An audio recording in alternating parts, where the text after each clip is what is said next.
MrTransforce96 here. With another video, I'm going to be showing you guys a new Hot Toys figure that was just revealed. This being the Mark V from Iron Man 2, the Diecast version. This is something that I'm very excited about personally. I've been wanting this for quite a while, and not because I'm a fan of the Diecast series. I'm actually not. I prefer the plastic figures more than the Diecast ones. However, I really love the Mark V. When the Iron Man 2 toy line was out from Hot Toys.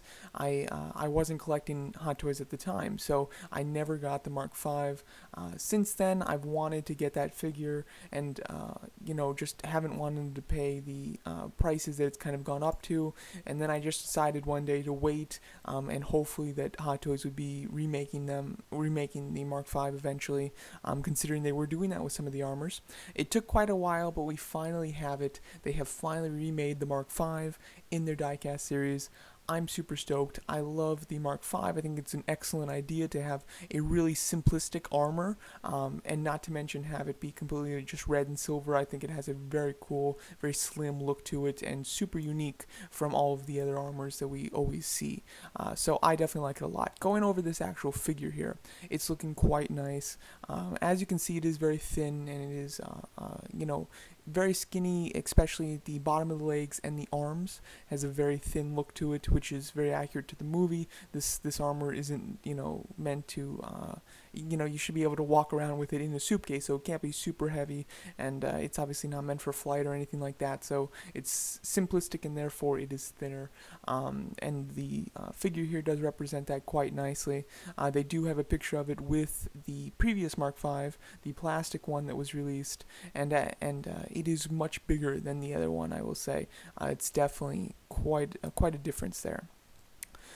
He does have armor damaged parts, which I think is very nice. I always love it when a figure comes with damaged parts because it can really help change up the figure to make it look pretty nice.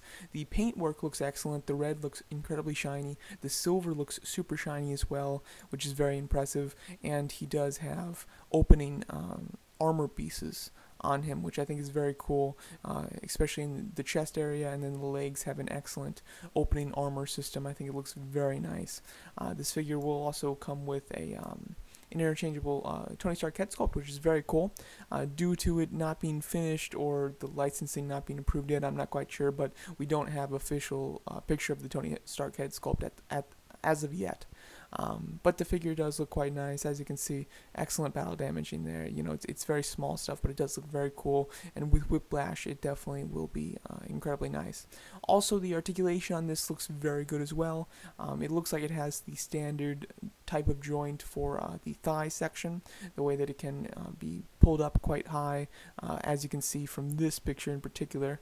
It looks like you can get a great bend on the thigh there. As well as the torso seems to be better articulated than most from what I'm seeing here.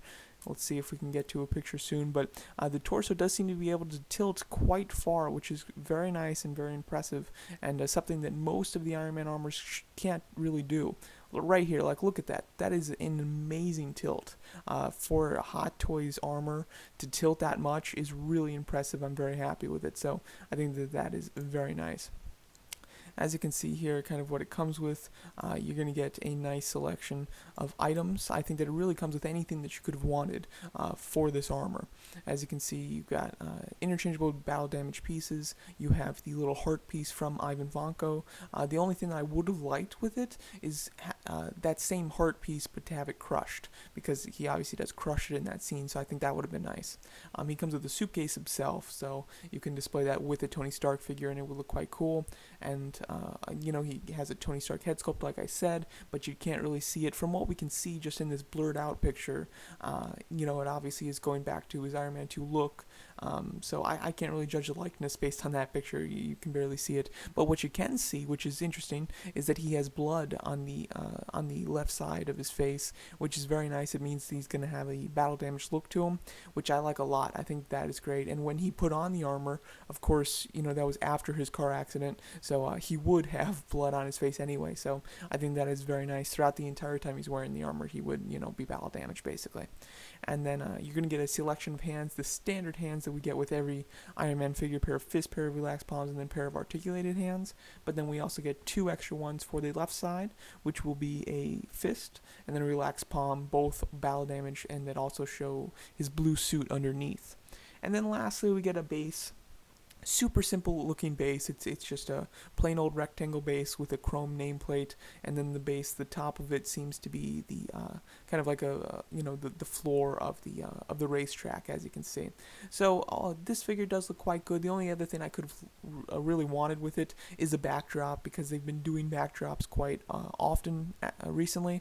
So I would have loved a backdrop with this figure to show like the racetrack. I think that would have been very nice and pretty necessary, I think. But other than that, I think that this comes with just about everything that you could want, which is great. And the only thing that we have left to discuss is the price. What is this going to be priced at? At the time of filming this, there's no price. It's not on Sideshow. It probably won't be on Sideshow until Monday, most likely, because it's Friday night that they're showing this. So I would imagine Monday we'll get the official price and pre-order information. I personally would guess that the price would be, I'd say. It's hard to judge it. I would say it would be $335. That's probably my guess. I think that'll probably be just about the price. Like with the most recent diecast figures have been like the Mark 46 and the War Machine. This one looks a little bit less complicated than those armors, so I would imagine it'll be slightly cheaper, especially since it's smaller too. But I still think it'll be just about that same price. So around there in the mid 300 range. Personally, I don't like the diecast feature. I have 2 diecast armors at the moment. I have the diecast War Machine coming. It's something that is super unnecessary for me. The diecast feature of it is nice and all, but I'm plenty happy with the plastic, and it feels it's even easier to pose it when it's plastic too, because you don't have to worry about the weight of his limbs. So I would prefer this just to be plastic, but I know that most people would heavily disagree with me. So I understand their reasoning for, of course, making this diecast, and it's still worth getting for me, even though it's diecast. But I'm still very happy with this. It's really the only other armor that I've wanted to get, from Iron Man. I mean, I have all my other favorites like the Mark III and the Mark VII. I have a modern one to, have a lot of gold, silver, and red in it with like the Mark 43. I have a slew of Iron Legion armors. The only armor that I've wanted other than that, and I have the Mark 1 too. The only other armor I've wanted is the Mark 5, and I'm finally going to have the opportunity to do that, which is excellent. I hope it doesn't take too long to come out. I'm hoping for maybe in October release date. I think that would be pretty reasonable, and I'd be pretty happy with that. So let me know what you guys think of this armor. Let me know if there's any armors that you want to see get made in the diecast series. Like I said, I'm pretty. This completes my collection basically, so I'd be pretty good if they don't do any more diecast series figures. But I'm sure that there's a lot of armors that you would like to see get made in the diecast series. The Mark 7 actually would be very cool in the diecast series, I have to say. But there you go. There's my thoughts on the Mark 5 diecast Hot Toys figure. Let me know what you guys think of it, and thanks so much for watching.